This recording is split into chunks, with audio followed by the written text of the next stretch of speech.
جو جھوٹ بول کر اپنے آپ کو مستحق ظاہر کرتے ہیں اور راشن لیتے ہیں.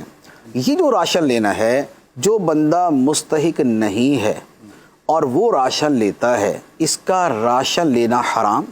اور یہ جو آٹا ہے، چینی ہے، چاول ہے، دالیں ہیں، مسالے ہیں، نمک ہے، یہ سب چیزیں اس کے حق میں آگ کا انگارہ ہے. اللہ اللہ. تو یہ اپنا پیٹ جو ہے یہ جہنم کی آگ سے بھرتا ہے.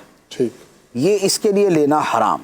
تو یہ اتنا یعنی ایک عجیب صورتحال ہے. میں آپ کو بتاؤں، ابھی 5-6 دن پہلے کی بات ہے، میں راشن تقسیم کرنے نکلا.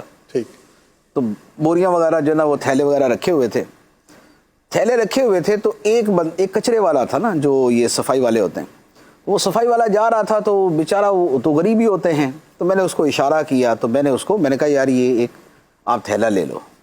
اچھا، اس نے تھیلا لیا تو یقین کریں کہ ساتھ میں فروٹ بیچنے والے، جن کا فروٹ بہت بک رہا ہے آج کل، ٹھیک ہے، کیونکہ فروٹ کھلے ہوئے نا، روزی روٹی چل رہی ہے. اچھا، ایون کے سامنے سے دکان والا.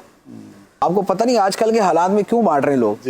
بھی آج کل کے حالات ہمیں غریبوں کو بانٹ رہے ہیں، اتنا تو ہر بندے کو سینس ہے.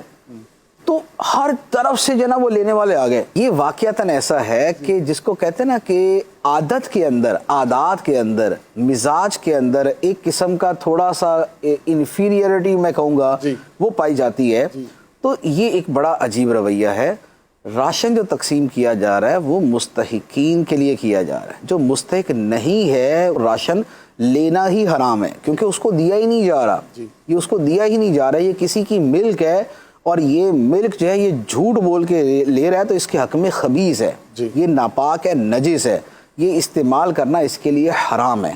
تو لہٰذا یہ والی جو چیز ہے نا، اس سے بھی بہت زیادہ بچنے کی حاجت ہے. حدیث مبارک کے اندر فرمایا گیا کہ یہ آگ کے انگارے ہیں، اور فرمایا کہ جو بغیر استحقاق کے مانگے گا تو قیامت کے دن جو ہے وہ اس کے چہرے کے اوپر عذاب کی صورت کے اندر ظاہر ہوگا. اللہ اللہ اللہ. تو لہذا ان چیزوں کا بڑا خیال کرنے کی ضرورت ہے. یہ نہیں ہے کہ کہیں بٹ رہا ہے تو جناب وہ جو ہے بہتی گنگا میں ہاتھ دھو لو.